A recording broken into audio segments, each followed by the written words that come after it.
Yeah, no, not at all. Okay. I see red lights. You guys can hear me? Yeah? Urdu? Nah. Assalamu alaikum wa rahmatullahi wa barakatuh.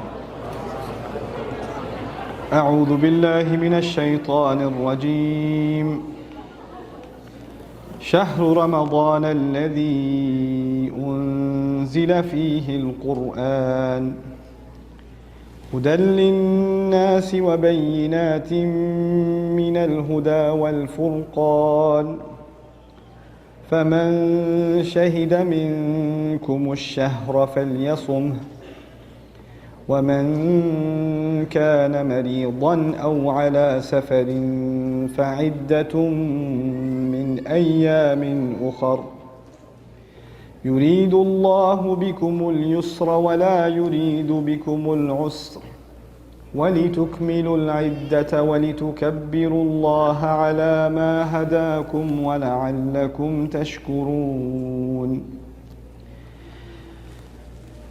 رب اشرح لي صدري ويسر لي أمري واحلل عقدة من لساني يفقه قولي فالحمد لله رب العالمين والصلاة والسلام على سيد الأنبياء والمرسلين وعلى آله وصحبه أجمعين ثم أما بعد. Once again, Assalamu alaikum wa rahmatullahi wa barakatuh.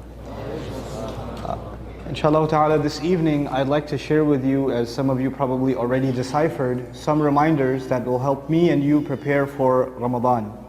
Ramadan's around the corner, and it's a good time to remind ourselves of some important lessons in regards to it. I hope to do three things in this talk with you today. The first of those things is probably the most ignored in the conversation about Ramadan: the placement of the ayat of Ramadan in the Quran. The Quran talks about Ramadan in one place, Baqarah, that's it, Surah Al-Baqarah, and only mentions it one time. But where is it mentioned and how is it part of the greater teachings of Surah Al-Baqarah? How is it connected to everything that's followed? It's almost like a culmination of several things. So I want to share with you how we get to this point in Baqarah. So we gain a little bit of a bigger perspective. So we understand that Ramadan is part of a larger lesson and larger wisdom that Allah Azza wa Jal revealed in His book. That's the first thing I'd like to do.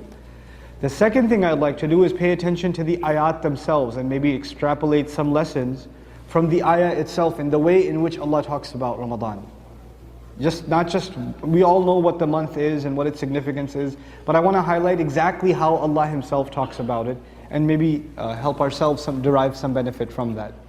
And finally, I want to share with you that in this passage, these 6 ayat that are the entire section of the Quran on fasting, like the entire wisdom of fasting and the month of fasting, all of it's captured in these 6 ayat in Baqarah. Within these ayat, there is a particular offering from Allah. There's a gift from Allah embedded inside. There's an opportunity, if you will. So I want to talk about that opportunity, inshallah ta'ala, at the end. So those are the 3 things I want to share with you today. Surah Al-Baqarah is divided basically into 2 conversations. Basically, it's the biggest surah of the Quran, but it's divided into 2 conversations. One of them is the previous nation and their mistakes. Overwhelmingly, the first half of Surah Al-Baqarah talks about Bani Israel, the children of Israel, and the mistakes that they made. Hold on, let him finish taking his call, hold on. Okay. Alright. If you have funky ringtones, put it on silent now. Please. I can't think when you guys... Seriously. You know what's happened to me? It's gotten so bad, I pray at a masjid in Jama'ah, I'm almost waiting for the ringtone. And I'm in shock if I make it all the way to ruku' without hearing somebody go off with their, their 50-cent ringtone or whatever. So, you want me to put on another mic?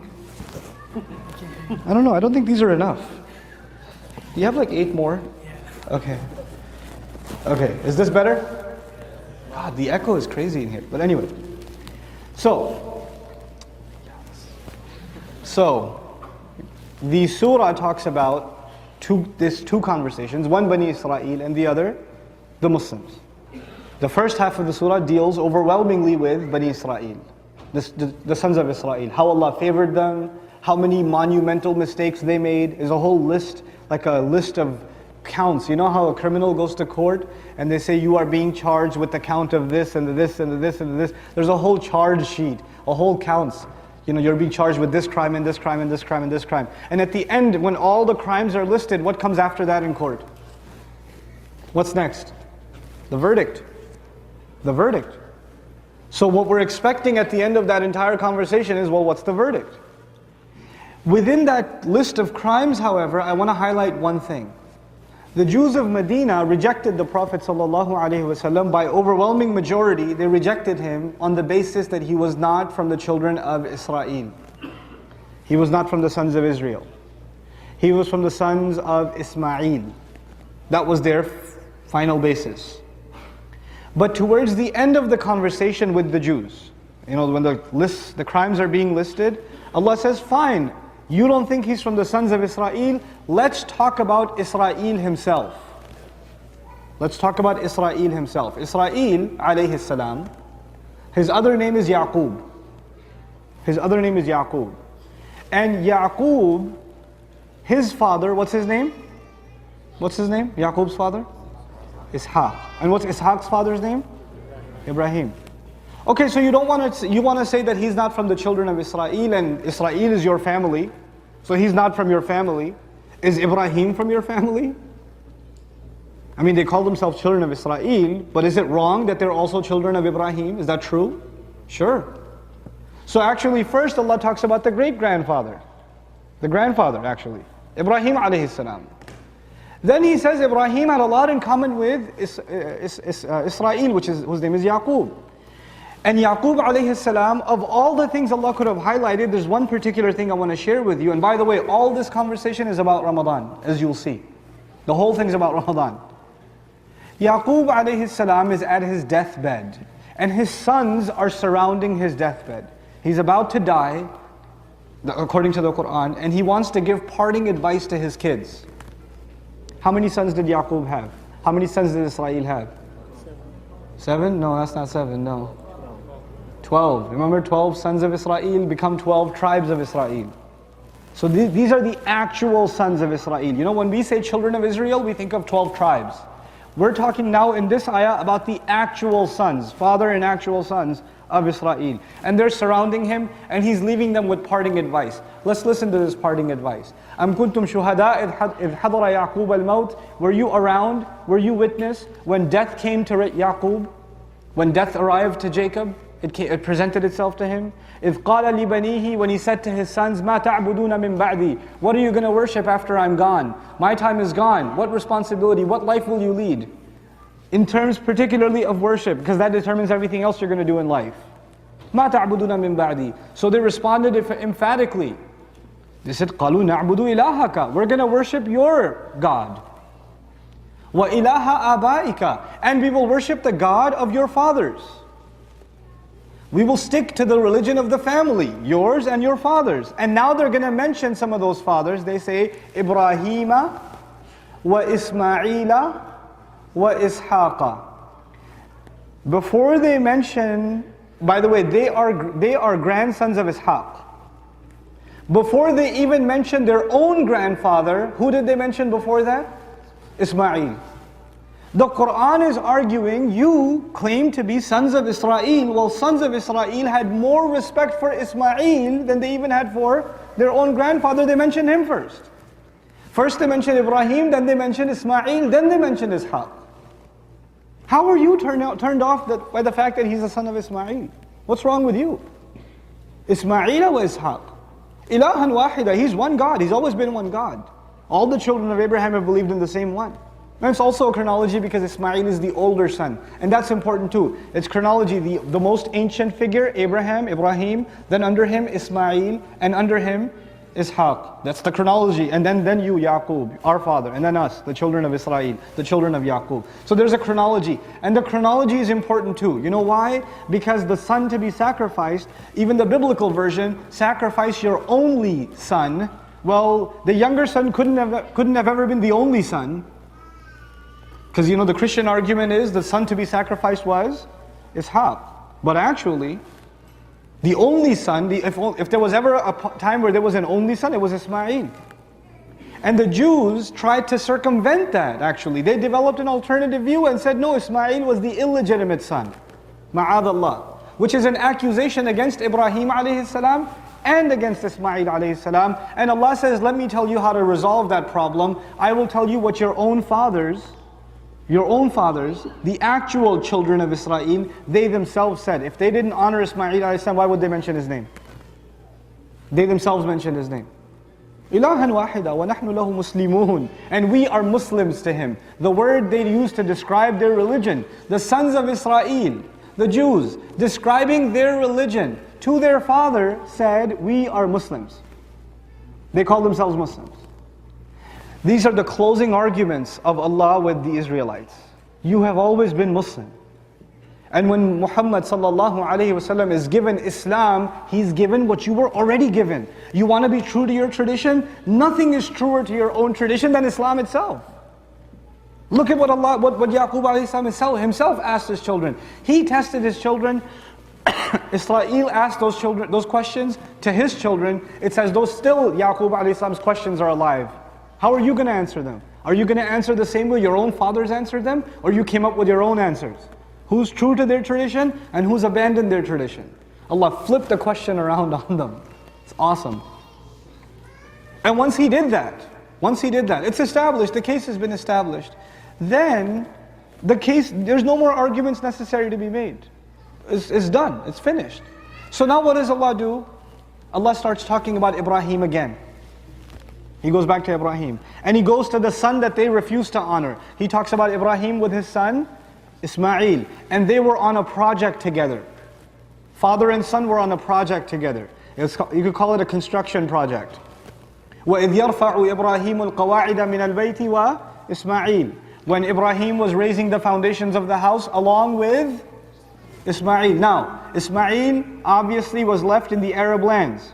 And he was left in the city of Mecca. So it's already understood that this construction project is not happening in Jerusalem. The construction project is happening in Makkah, and they know that too. And since they already have respect for Ibrahim alayhi salam, he's building this house. Which house is being referred to? The Kaaba.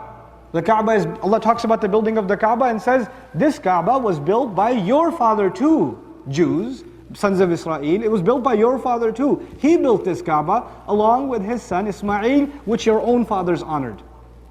That's all Allah mentions first. He establishes the legitimacy of the house first. Once He establishes the legitimacy of the house of Allah, the Kaaba, then He tells the Ummah, oh, by the way, now فَأَيْنَمَا تُوَلُّوا فَأَيْنَمَا كُنْتُمْ فَوَلُّوا وُجُوهَكُمْ شَطْرَهُ. Wherever you may be, turn in its direction. This is your new Qibla. You do not pray in the direction of Jerusalem anymore. Many of you may not know, the Muslims, until Allah revealed these ayat in Medina, until then, the Prophet ﷺ used to pray towards Al-Aqsa in Jerusalem. He used to pray towards Jerusalem. Like his predecessors, Musa alayhi salam, Isa alayhi salam, the major prophets, they all prayed in that direction. And since the Quran is a confirmation of previous scripture, it didn't contradict that until new instructions came. The Prophet used to pray in the same direction. Now, you know what we say? The capital of Islam is Makkah. We say the capital of Islam is Makkah. Politically, things can change. Socially, things can change. One thing will never change in Islam. The capital of Islam will always be Makkah. When you talk about a capital, you're talking about a nation, yes? And before it was Makkah, what was the first capital of Islam before that? The earlier capital of Islam was Jerusalem. Jerusalem. And again, a capital is symbolic of a nation. To have a capital, you have to have a nation first, and then the nation has its capital. Doesn't that make sense? When Allah says, now you have to pray in this direction, it is as though Allah is saying, now you have a new capital. And if you have a new capital, that must mean you are a new nation. It is extremely logical then that right after Allah talks about us having our new capital, He says, وَكَذَلِكَ جَعَلْنَاكُمْ أُمَّةً وَسَطًا. That's how we made you a balanced nation. The conversation about us being a nation comes right after we have been inaugurated with a capital. It's a continuation of that conversation. Now here's the really interesting thing. Have any of you ever prayed in a public space? Like an airport or school or anywhere? Okay. So some people walk by, they see you pray. Like I tell you a funny story. Really good friend of mine. I can't name him because this is going to be on YouTube one day. So I can't name him. I'm in college and he knows who he is. He's going to watch this and when I see him, he's going to hit me with a shoe. But anyway, we're in college, and I used to always make sure that a good friend of mine is in every class that I go to, because my thing was I got the best sleep of my life in classes. So this is like, business law 101, and I'm totally going to get the best sleep of my life, but I make sure I sit next to my friend, X, right next to me. And it used to be that during that class, it was Asr time. By the time we got in, before class started, Asr hadn't come in yet. By the time the class is done, Maghrib has started. So we have to leave in the middle of class to go pray. So, I'm passed out as usual, and he goes, come on, Asr, come on. And he gets me, and we go and we find an empty classroom. We make wudu and we go in an empty classroom. We start praying, we're praying Jama'ah. I'm leading the Jama'ah for some reason, and he's following. And our back is to the door. Doors closed, it's an empty classroom. It so happens some girls, I guess, were looking for an empty classroom to smoke whatever. So a whole bunch of girls giggling, they walk into this room, and we're in ruku', facing away from them. And they walk in and they go, what the? Beep, beep, beep. What's going on here? And my friend X got so nervous, he got up from ruku' before me, even though I was leading. But let me tell you, the reason I brought this silly story up, if you're praying in public, somebody who doesn't belong to your religion, a Christian, a Jew, a Hindu, an atheist, an agnostic, a Buddhist, whatever, a Sikh, whatever. If they see you pray northeast, southwest, if they see you pray in whatever direction, do they care? No, they don't care. These Muslims are crazy, man. They're praying towards that car. They don't care. It doesn't matter to them. It doesn't make a difference to them. If the Jews of Medina saw themselves as a separate religion, then whether we pray towards Aqsa or we pray towards Makkah, it doesn't make any difference to them. You guys are misguided anyway, they would say. You guys aren't on the right religion. You pray this way or that way, what do I care? But it so happens that the moment Allah changed the Qibla and the Muslims started praying towards Makkah, the Jewish community in Medina was in an uproar. مَا وَلَّاهُمْ عَنْ قِبْلَتِهِمْ. What's wrong with them? What turned them away from their Qibla? Look at the language, قِبْلَتِهِمْ, al-idafa. What turned them from the direction? Their own direction. As though they're saying that was their right direction. They didn't just say what turned them from the direction, they said what turned them from their direction. That was their direction too. They're offended by it. The fact that they're offended by it, in and of itself proved that deep down inside, they knew this is the right religion, and they felt like they're still a part of it. They can mess around with prophets. We've done it before, why can't we do it now? But when the capital changed from the family of Yaqub to the family of Ismail, the house built by Ibrahim along with Ismail, they realized they are declaring themselves a separate nation. So they got offended. And in their offense, the fact that they got offended gave away that they were already accepting internally that this is the true message. That's why Allah called them fools in that particular ayah. سَيَقُولُ السُّفَهَاءُ مِنَ النَّاسِ. Some fools from among the people are going to be in an uproar. مَا وَلَّاهُمْ عَنْ قِبْلَتِهِمْ. What turned them away from their qibla? What turned them away from their direction? Long story short, at the end of all those crimes, Allah says, you were the preferred nation. I gave you the opportunity to be the role model to the rest of humanity of what a nation, one nation under God looks like.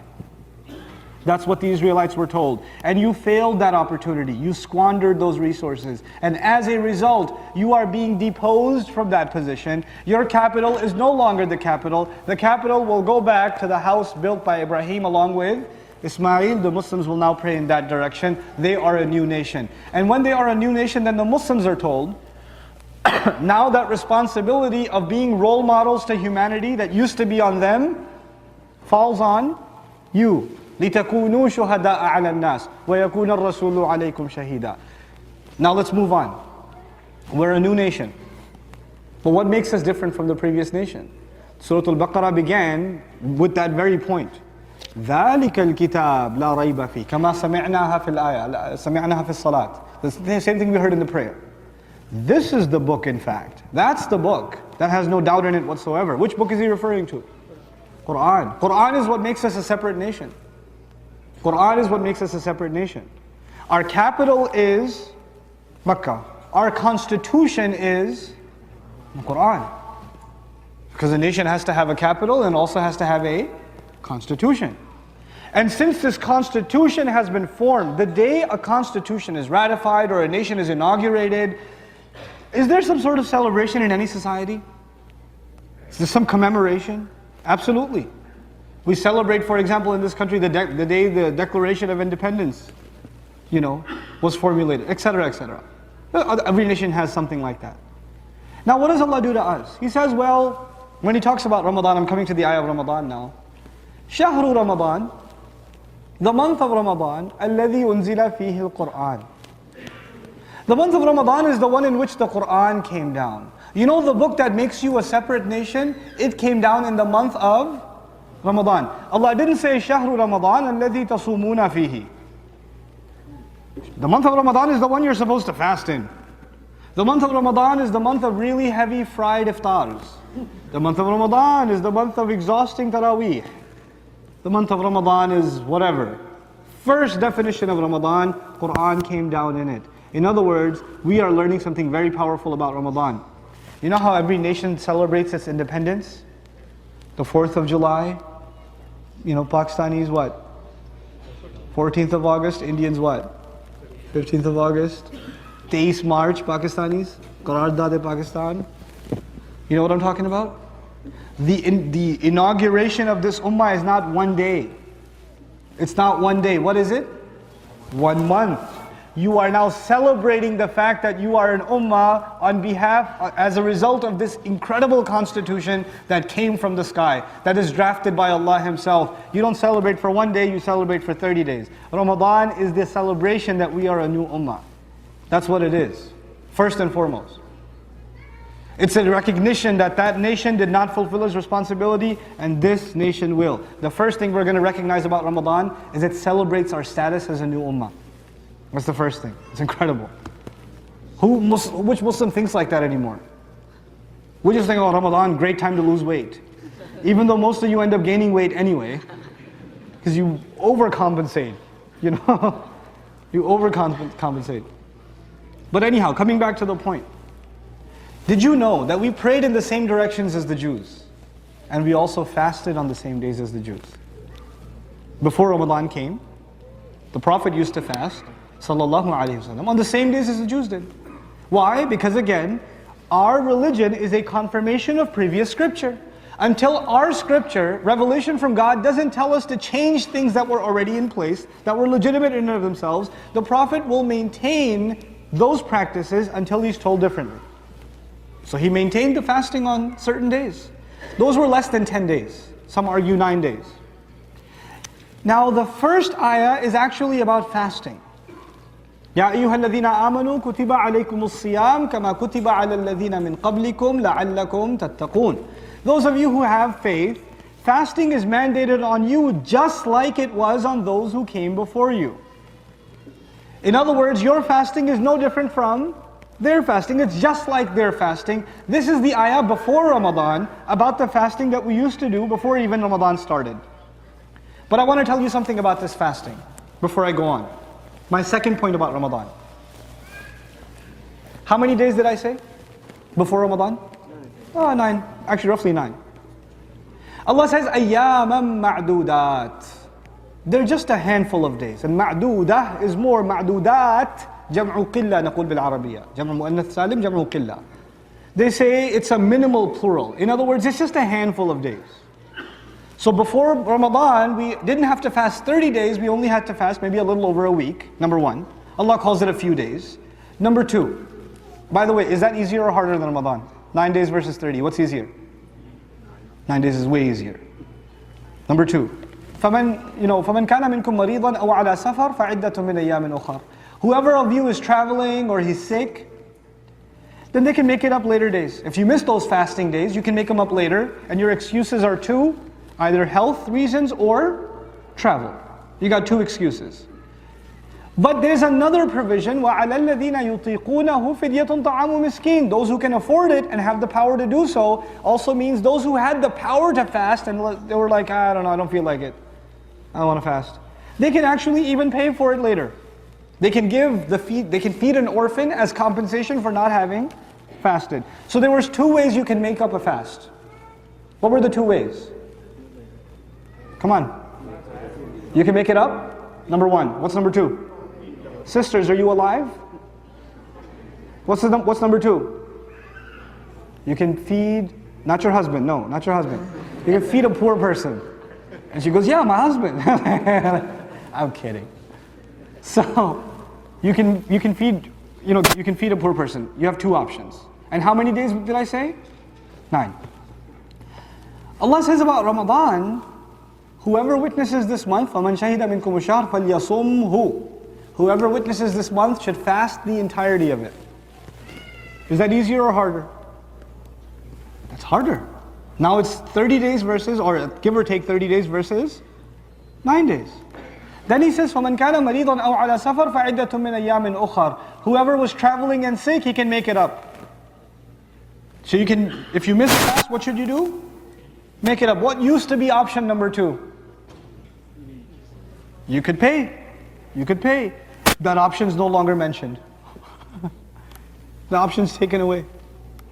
So did fasting just get easier or get harder? Fasting just got harder. And the option has been taken away. The extra option of you can just pay your way out of it is taken away. And then Allah adds, and now the moment you're thinking, man, this just got hard. Imagine those Muslims back in the day. They were used to 9 and all of a sudden it's 30 and it's all of them. And you can't even pay your way out of it. They're thinking it's hard. The very next words in the ayah, يُرِيدُ اللَّهُ بِكُمُ الْيُسْرَ وَلَا يُرِيدُ بِكُمُ الْعُسْرَ. Allah wants ease for you. He doesn't want difficulty for you. How incredible is that? Like He knew what we were thinking. I know what you're thinking. I know you think it's going to be hard. Let me tell you, I don't want any hardship for you. I want ease for you. That's what I'll explain to you in a little bit. The first introduction to Ramadan is that it's a celebration of a new nation. The second introduction to Ramadan, Allah adds Himself. Let's go through it bit by bit. Hudan lin-nas. Number 2, it's a guidance for all people. It is a guidance for all people. What did the Israelites believe about their revelation? Their revelation, the Torah, is a guidance for all people? No, it's a guidance for who? Their own. Allah says, no, this capital is not just your capital now. This is the capital of all those who will believe. And this revelation is not just a revelation for believers. It is an open invitation to all humanity across ethnicities, across continents, across races, and across genders, and across generations. It's open invitation. It's not like your restricted view anymore. Hudan lin-nas. By the way, you know what that also means? If this is the month we're celebrating Quran, does all of humanity know about the Quran? No. And if we're celebrating the Quran by just using the word nas in this ayah, Allah already implied that it is the obligation of the Muslim ummah. They're reminded in this month of the Quran that this is guidance for all people. Your job is to spread this word. Ramadan is a reminder that the Quran must be spread at the hands of Muslims. It's a reminder that we are obligated to share the word of Allah with humanity. Who thinks of Ramadan like that? First thing Allah said, it's the month in which Quran came. Second thing He said, it's a guidance for humanity. Has He even talked about fasting yet? No, not in this ayah yet. And then He says, وَبَيِّنَاتٍ مِّنَ الْهُدَى. When you share the message of Islam, the message of the Quran with humanity, aren't they going to ask for proof? Aren't they going to ask, what's your basis? Aren't they going to ask, what are your evidences? The very next words, this is a guidance for humanity and a set of proofs from guidance. It's a set of clear arguments from guidance. Because once you start sharing this message, you will need the proof, the criteria, the arguments. And now, so there's this process. Once you share the message, then you convince people of the message. And if they are convinced of the message, they will know the difference between right and wrong. So the final definition of the Quran given is wal furqan. And the criteria between right and wrong. It's so beautifully connected. And so now we have the month of Ramadan, the month in which we will refresh our relationship with the Quran, and then we're going to give it to all people, and we're going to share it with the rest of humanity. It's going to be reintroduced to us. Now, let me ask you this. Other than the fact that the Quran was revealed in the month of Ramadan, there are 3 things Allah mentions. Let me reiterate them for you. Number one, it's guidance for humanity. Did Muslims already know that? Did Muslims of the time, when Allah said Quran is guidance for humanity, did the Muslim already know that? Yes or no? Yeah. He said it has proofs from guidance. بَيِّنَاتٍ مِّنَ الْهُدَى. Did we know that already too? Yes. He said it makes a distinction between right and wrong. It sets the standard between what is right and what is wrong. Did we know that already too? So in introducing us to the Quran in Ramadan, Allah told us the very basic introduction to the Quran, isn't it?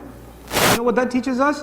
Every Ramadan, I am supposed to go back as a Muslim to the Quran as though it is the first time I'm reading it. I'm being reoriented, reintroduced to this book all over again. That's what it's supposed to be. Imagine somebody who just became Muslim. How curious, how enthusiastic, how energetic they are to want to know what this book says, to want to figure it out, to want to understand. That's the enthusiasm every single Muslim is supposed to have the moment Ramadan begins. I want to start all over again, as though I know nothing. You have to start reoriented again, subhanallah. Now, he says, فَمَنْ شَهِدَ مِنْكُمُ الشَّهْرِ. Whoever witnessed the month of Ramadan. This is very interesting language. Allah could have just said, فَصُومُوهُ. Fast the entire month. It's an easy way to say it. Sumuhu. But he says, whoever gets to witness the month among you.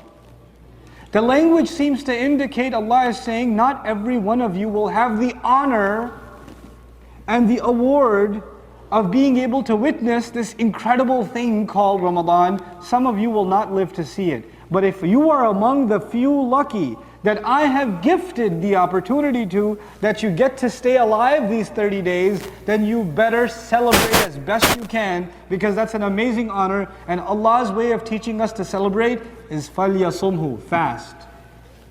Fasting is our show of joy. I got to witness this month. You're going to fast. فَلْيَصُمْهُ. وَمَنْ كَانَ مَرِيضًا أَوْ عَلَى سَفَرٍ فَعِدَّةٌ مِنْ أَيَّامٍ. And by the way, fast, but if you miss any, you can make it up. That's the rest of the ayah. Now, we'll go back again. I want to go back again before I finish this. Did you know in every profession they have training programs? Police has training, the fire department has training, the military has training, or no? Sure.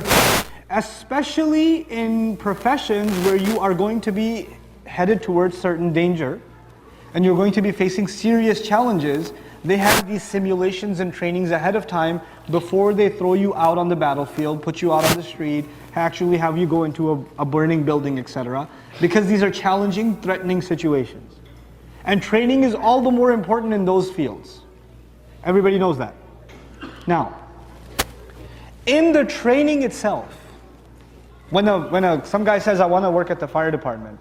Okay, let me take you to our training facility. There's a mock building, and they painted flames on it or whatever. Are they actually going to throw him into a burning building when he's in training, day one of training? Go ahead, 5th floor by the way. Are they going to do that? Police training, they have this building, you got to go up the stairs, there's criminal poster things of cutouts of criminals shooting at you and you got to shoot back at them or whatever.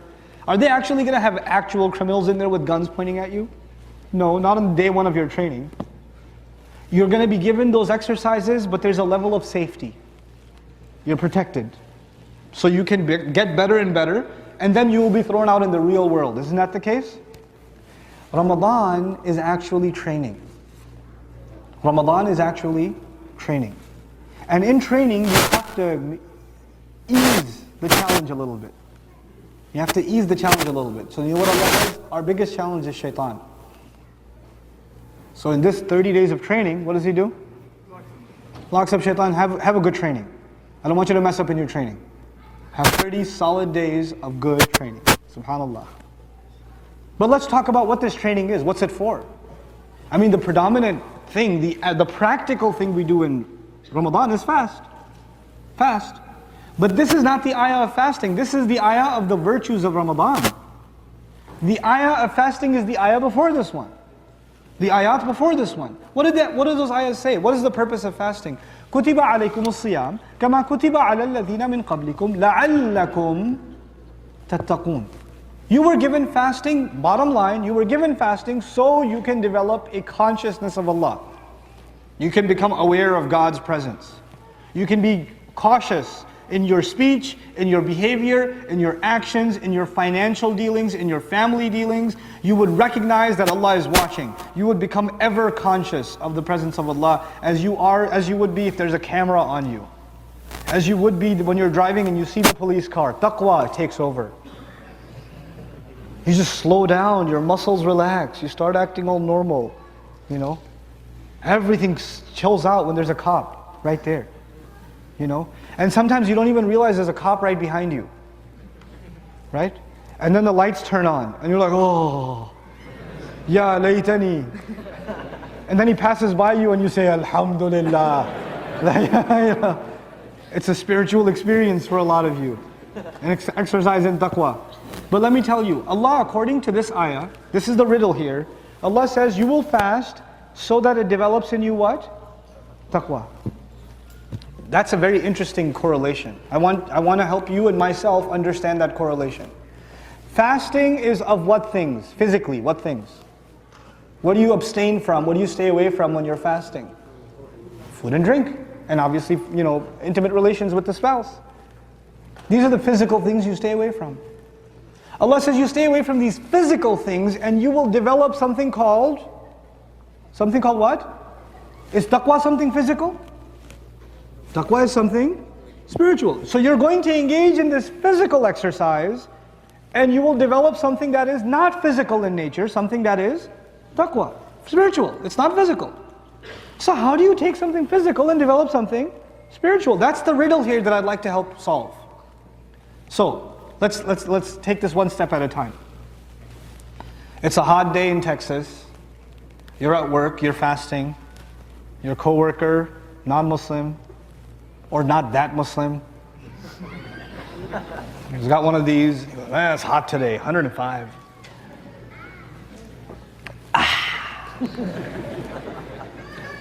You're looking right at him. At that very moment, does your throat feel something?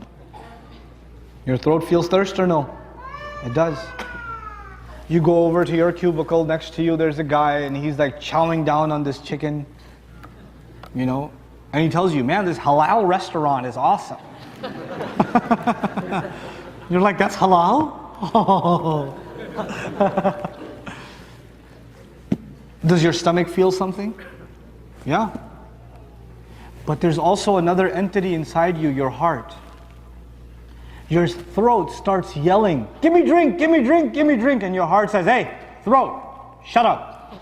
Not until Maghrib. Your stomach says, come on, food, food, feed me, feed me. And your heart yells at your stomach and says, hey, keep it down there. I don't want to hear it. Not until what? Maghrib. There's a battle going on inside you between your body and your heart. And who's winning for 30 days? Your heart is winning. You're training your heart to win over your body. And where does taqwa live? It lives in the heart. It needs time to work. It needs time to win. If shaitan was released, the heart wouldn't get the opportunity to win as well. And even, it's not just food and drink, guys. A lot of you guys are party animals. I know you're here for the program, but you know, let's be real, okay? And you guys, you know, you got whatever on your iPhone. I don't want to know what's on your playlist. It's okay, I understand, you know. And you've got the auxiliary input into your car and you're blasting it or whatever. And you've got the, you know, your iPad or whatever. You got the Netflix app and you got the Hulu app and, you know, you're watching whatever shows, Allah knows what. Of course, documentaries, that's what you're watching. But anyway, you're watching all that stuff, you're going to movies with your friends, and once in a while, maybe even a party that's not exactly halal by any stretch of the imagination. But even though you're up to that stuff, yo bro, Ramadan's starting in like 3 days, man. I gotta get everything out of my system. And once Ramadan starts, even that guy, you know the guy with the G35? That guy? With the big like, you know, the weird tints and the spinner rims, that guy? Even that guy is at the masjid. Hey, you want to go hit up a party, man? No, bro. It's Ramadan. Talk to me in like 25 days. You know, think of me when you're there. Even he takes a step back and says, no, I'm not going to do this, man. I can't do it. I'm not going to text her back. It's Ramadan, I can't do it. His heart is winning even these other battles. The battles of addiction to entertainment. The battles of inappropriate interaction. The heart is even winning those battles in Ramadan. Shaitan being gone helps a lot. It helps a lot. So the heart is supposed to be getting stronger and stronger and stronger. And all of it so it can develop this thing called what? Taqwa. And Allah said, I'll let you build taqwa, so I'll lock up the shayateen. You understand now? So the month of Ramadan is our training program. If life is about guidance, and guidance only comes to the people who have taqwa, hudan lil muttaqeen, people who have God consciousness, then this is a yearly program where you get to let the heart win for a change, for an entire month. Your heart gets to win. By the way, then Ramadan is over, and you have 11 months of a tough battle ahead of you. Will the heart be injured in those 11 months?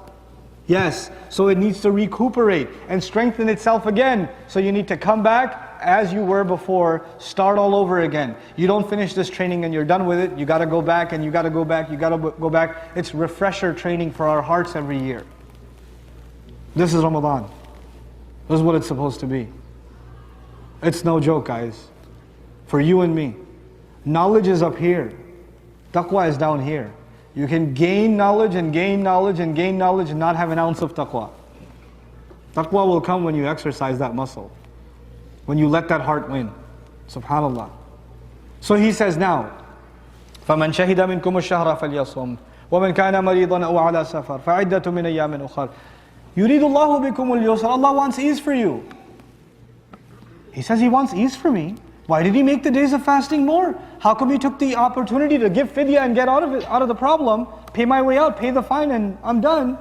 How come He took that away? Allah means bigger than just the ease you're thinking, not the ease of fasting only. He wants ease for you in your life.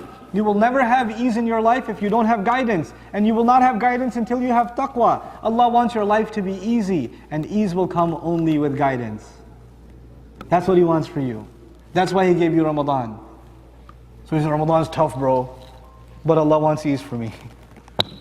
That's the attitude. And وَلَا يُرِيدُ بِكُمُ الْعُسْرَ. He doesn't want difficulty for you. Let me tell you, if I'm talking to my daughter and I say, you know what, I'm putting you in summer school. I'm going to put you in an extra math class. She's like, oh, summer, I wanted to have vacation.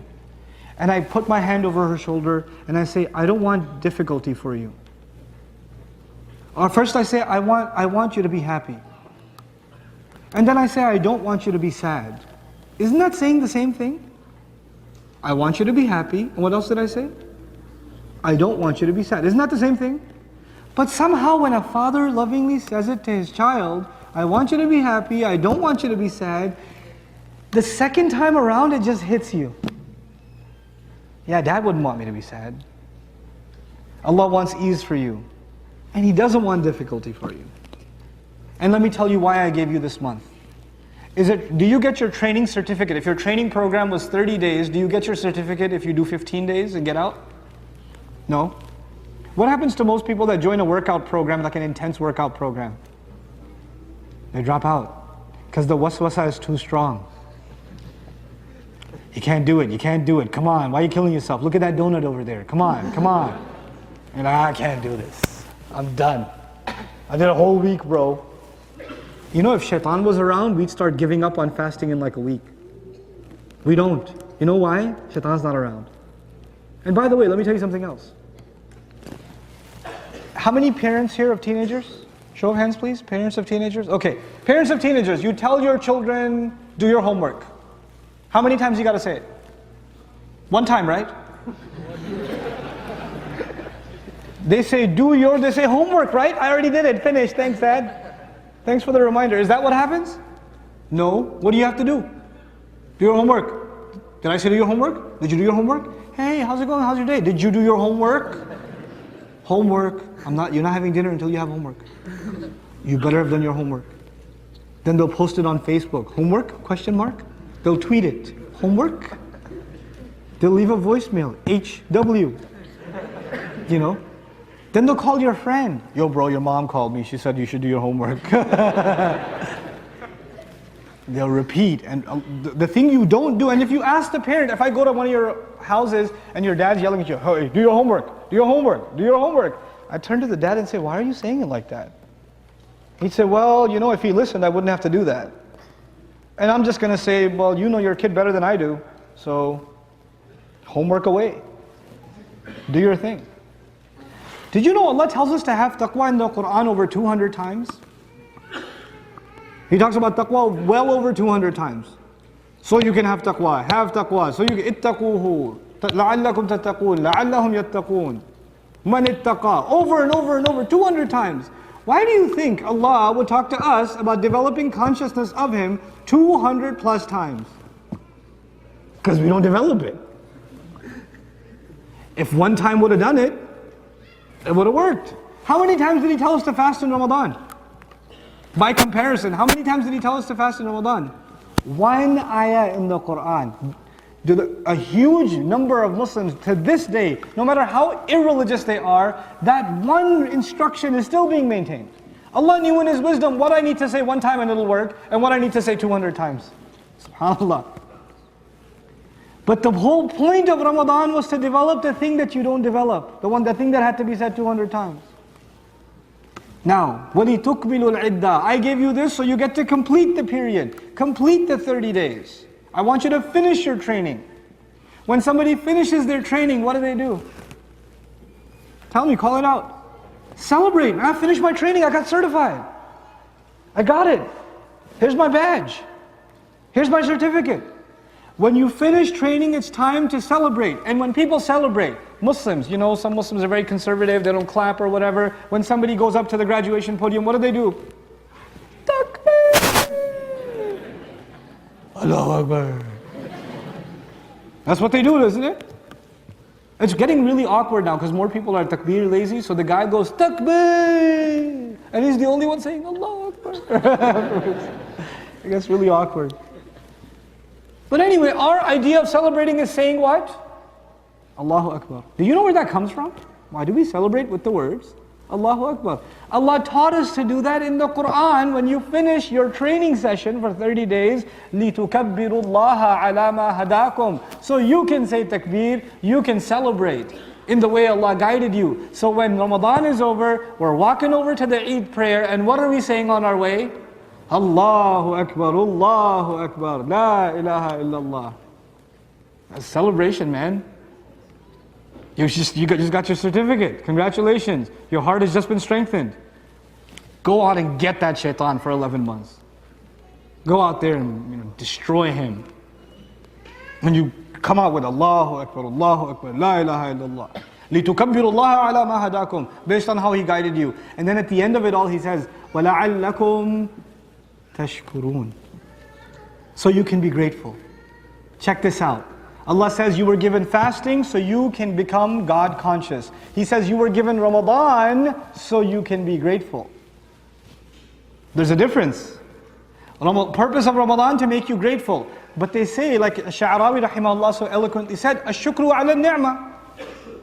Gratitude exists when you do a favor. When do you say thanks to somebody? When they've done something for you. It would be awkward that you meet a stranger, Assalamu alaikum wa alaikum salam. Hey, where are you from? I'm from Jersey. Oh, thank you. You don't just say thank you for no reason. You have to have a reason to say thank you. You understand? Allah said at the end, so you should be thankful. You should be grateful. The question is, grateful for what? Obviously, the general answer is for everything. But what in this particular ayah? What was the first thing Allah said in this ayah? This is the month I gave you what in? What did I give you in this month? You should be grateful for the Quran. You can't be grateful for something you haven't tasted. You can't be grateful for the Qari to have recited the Quran. You have to be grateful that you tasted the Quran. You experienced the Quran in this month. And what a beautiful thing. What a beautiful thing. Fasting starves our body and revelation feeds our soul. One thing is getting weaker and the other is getting stronger. So the equilibrium is reached again. Be grateful to Allah that He saved your soul this month. He let it connect with the revelation again. Did you know one of the words for the Quran in the Quran is ruh? One of the descriptions of the Quran is ruh itself. And what is inside of us? Ruh. Ar-ruhu yufidu ruh. The angel Jibreel is also called ruh. It'll feed our soul. It'll feed us. It'll strengthen us spiritually. Spirituality in Islam is directly connected to revelation. The most spiritual people are the ones who cry before Allah. Isn't that true?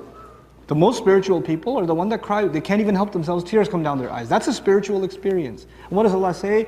These are the people, when they recite revelation, tears come down their eyes. He even connected crying to what? Quran. He connected Surah Al-Isra. He connected crying to Quran. That's what's supposed to happen this Ramadan. This is the training I wanted to talk to you about. But I told you I want to conclude this conversation today with a reminder of the bonus. There's something Allah has given us, an additional bonus in this month that we should really take opportunity of, really take advantage of. Some of you may have heard me talk about this. I know the lecture's out on YouTube or whatever. I don't know how everything gets on YouTube. But I don't care, I'll talk about it again. Because Quran repeats itself, why can't speakers repeat themselves? وَإِذَا سَأَلَكَ عِبَادِي عَنِّي. The conversation happening up until now in these ayat was كُتِبَ عَلَيْكُمْ يَا أَيُّهَا الَّذِينَ آمَنُوا. You who believe, Muslim community, I'm talking to you. In the very next ayah, Allah doesn't talk to us, He's talking to His Prophet sallallahu alaihi wasallam. And He says, whenever my slaves ask you about me. Whenever my slaves ask you about me. Do you know the difference between when and if? There's a father whose son goes to the army. Does he say, if my son comes back, I'll be so happy? What does he say? When my son comes back, it'll be amazing. He never says if, because if is hopeless. If seems to suggest in my mind maybe he's dead or he's not making it. But his hope is alive. So he says in anticipation and love, in joy, he says when. Allah didn't say if my slave asks you about me. He said when my slave will ask you about me, because Allah is waiting in anticipation for you to ask about Him. For me to ask about Him. He didn't say if, He said when. When are you going to ask about me? When are you going to want to learn more about me? And who should you ask? You should ask the right teacher. So who do they come and ask? The Sahaba, Ibadi? Who do they go ask? The Prophet ﷺ. Now here's the logical flow of the conversation. I want you to appreciate these subtleties in the Quran. If they ask you about me, then tell them I am near. That's the supposed ayah. Allah did not say then tell them. فَقُلْ لَهُمْ لم يقل لم يذكر هذا. إِذَا سَأَلَكَ عِبَادِي عَنِّي فَإِنِّي قَرِيبٌ. If my slaves ask you about me, you don't tell them I am near. You know what? I'm going to tell them myself. Then I am near. All you had to do to get close to Allah was ask about Him. Somebody says, I feel so distant from Allah, man. I feel so distant. Allah says, have you asked about me? You know when you miss someone, you ask about them. You know that, right? You miss Allah? You want to talk to Him? Ask about Him? Allah guarantees. And by the way, don't be in any doubt. I am near. Inni qareeb.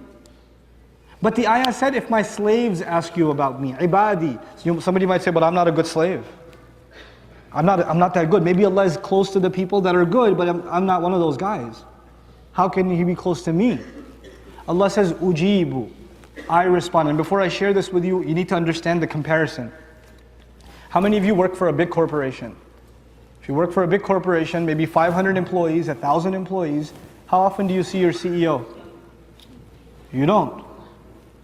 If maybe you saw your CEO, how long would it be? Minutes are pretty heavy. Maybe a couple of seconds, maybe. You know, he'd walk by your cubicle and he'd say maybe one word, how's it going? And it'd be like the highlight of your life. You know who said, how's it going to me? Oh, that was amazing, bro. And I was like, I'm all right. Yep, I responded. You know? When somebody is very high up and is responsible for a lot of people, then he doesn't respond to every one of the requests. He doesn't have time for you. You have to make time for him. He won't make time for you. I can't say, well, you know, I was listening to the radio and I heard Obama's speech. I didn't like what he said. You know what? I'm going to give him a call. Yo, what you saying, man? Why you got to say it like that? Is that going to work? No, because he's a little higher up. Just a little bit, you know. I can't just have a direct conversation. Yeah, now, the lowest employee in your company is who? Don't say me. Like the guy, there's maybe the intern, maybe the secretary, maybe the janitor, the lowest status in your organization, the lowest status. And the CEO would be the highest. The word slave, is there any lower job description in existence? No. Slave means there's no one below you, bro. You know, there's no one below you. And Allah is Rabb, which means there's no one higher than Him. So now you're talking about communication between the highest possible and the lowest possible. In every other situation in the world, this conversation is impossible. And if it happens, it'll happen. If you get lucky, if you really get lucky, it might happen by chance. It might occur, but you're not going to be able to. And if it happens, it won't be regular. It's weird. Allah says, I am near to my slaves. First of all, you would think master should be distant from slaves. But this supremely high says, as low as you are as slaves, I am near you. And on top of that, you know, He can't respond to, someone up above doesn't respond to all your requests. Allah says, Ujibu, I immediately respond. I immediately respond. What comes first, request or response? Logically speaking, what comes first? Allah didn't even mention the request. That is إِذَا دَعَانِي. That's the request portion of the ayah. We haven't even translated that yet. Allah says, I'm so anxious to respond, I'll mention my response first, I'll mention the request later. SubhanAllah. أُجِيبُ دَعْوَةَ الدَّاعِي is first. إِذَا دَعَانِ is later. It's incredible. The actual sequence is إِذَا دَعَانِي أُجِيبُ. When He calls me, I answer. He says, no, I answer when He calls.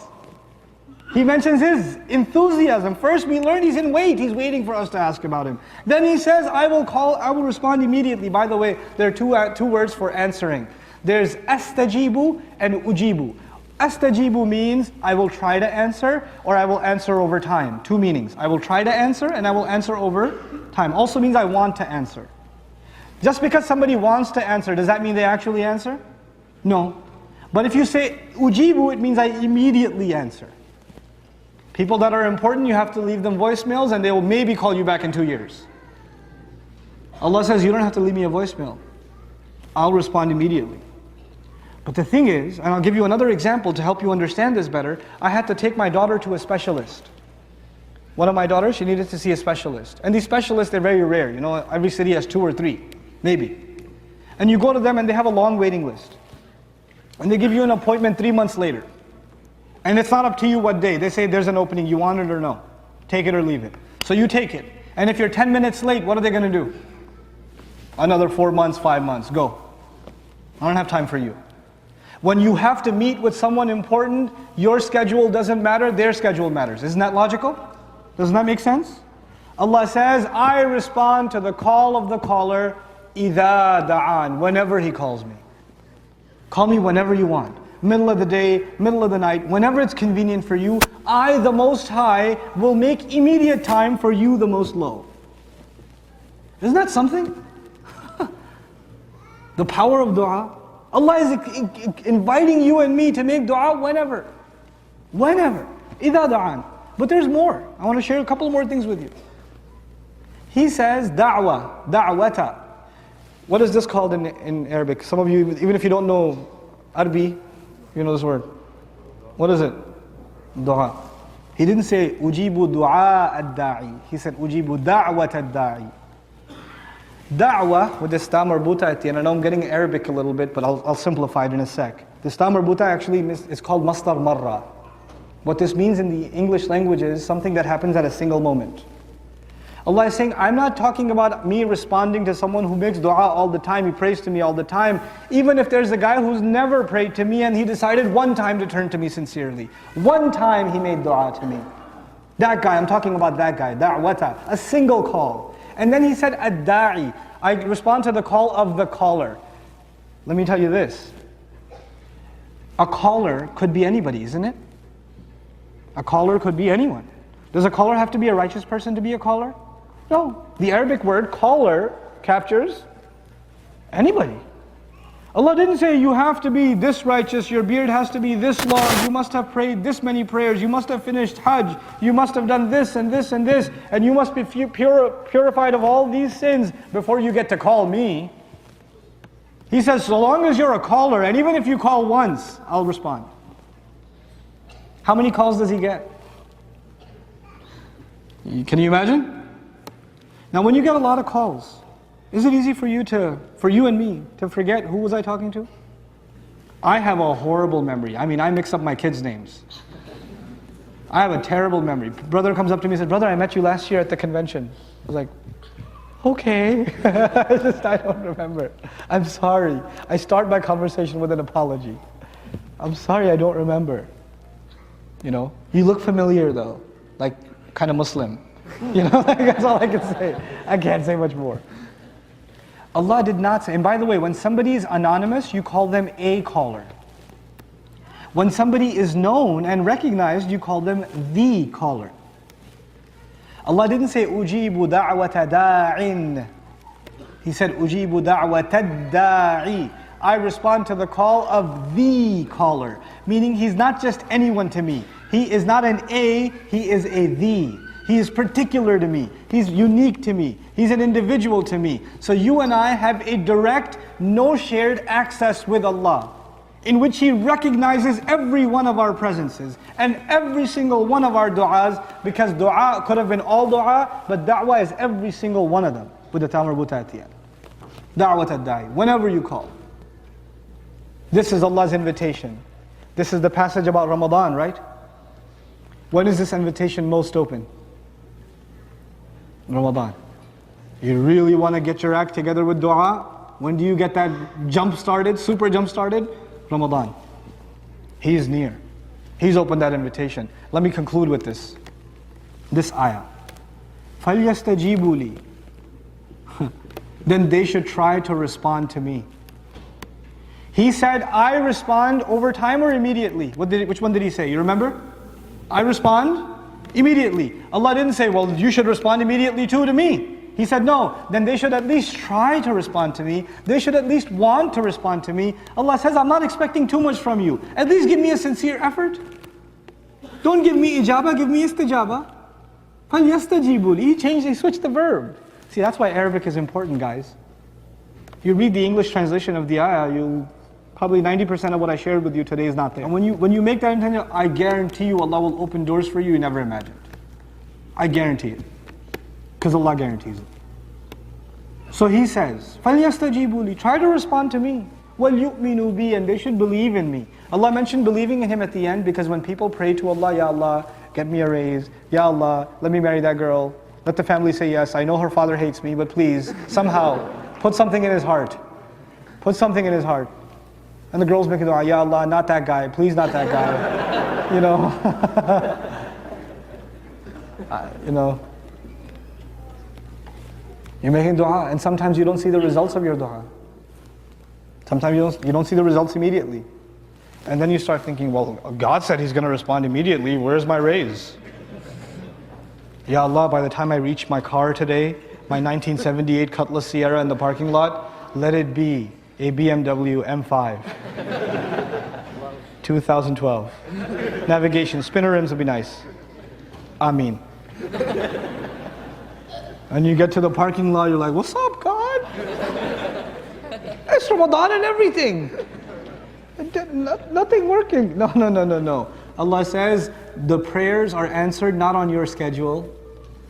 Allah will respond, but He will give you what's best for you. You don't even know what's best for yourself. Allah knows what's better for you.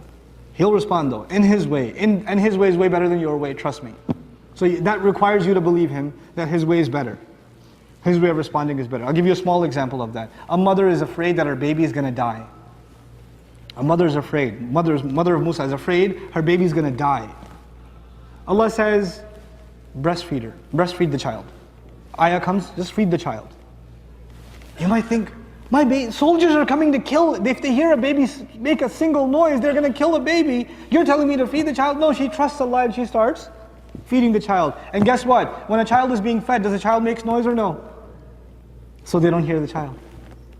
No, if she tries to hide the child, put a blanket over him, whatever, is he going to, a little bit of a and it's over. Allah gave her the best thing she could have had at that very moment, feed your child. And if you really get scared, here's what you do, put him in the river. فَإِذَا خِفْتِ عَلَيْهِ فَأَلْقِهِ فِي الْيَمِّ. If you're afraid, put him in the river. Now the thing is, putting him in the river was the best thing that mother ever did because she believed in Allah. Because you know why? That river got him to a palace. And when he got to the palace, he was already, Allah had put in the heart of that baby that he will only drink that flavor of milk. So no matter how many wet nurses you bring him, he will not accept. How would a baby know the difference between this milk and that milk? Well, Allah installed that software way back when she was at the house, when she fed him the first time. So he's used to that flavor, that's it. He can't have anything else. So he doesn't have to he's not even old enough to recognize his mother. But he's old enough, his heart is mature enough to recognize that milk. And that's how she gets the job at that house. And her baby's safe. Her baby's going to be safe there, safer than anywhere else. Inside the palace. Who's going to go door to door inside the palace? SubhanAllah. Allah has His way. Allah has His way. You and I we think our way. Allah should do it our way. No, no, no. Allah's way is way better. If Allah's way happened and the soldiers didn't catch the baby that day, is it possible to catch him the next day or the day after that or the day after that? It's possible. What Allah set up for her was terrifying in the beginning, but it saved her and her child's grief. Allah had bigger plans. That takes trust. وَلْيُؤْمِنُوا بِي لَعَلَّهُمْ يَرْشُدُونَ. This is the last part that I'd like to share with you.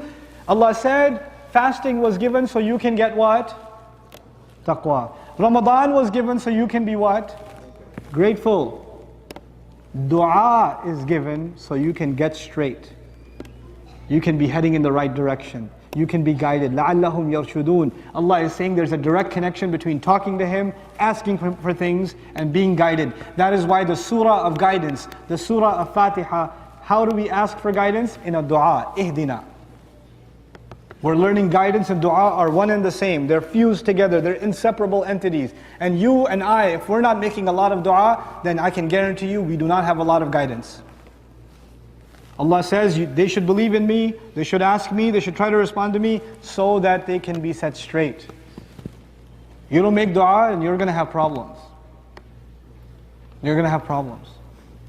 And don't be like one of those obnoxious dua people. You know what an obnoxious dua person is? You know, bro, I had a midterm and I made like so much dua and I still failed. That's why I don't pray. Dua is not Amazon.com. I placed the order and I said expedited shipping and it didn't show up. I don't give them orders anymore. You're not Allah's customer. You don't place orders with Allah. You know the people who talk like that were the followers of Musa. Ud'u lana rabbak yukhrij lana. Make dua to Allah, give us something. Come on, hook us up.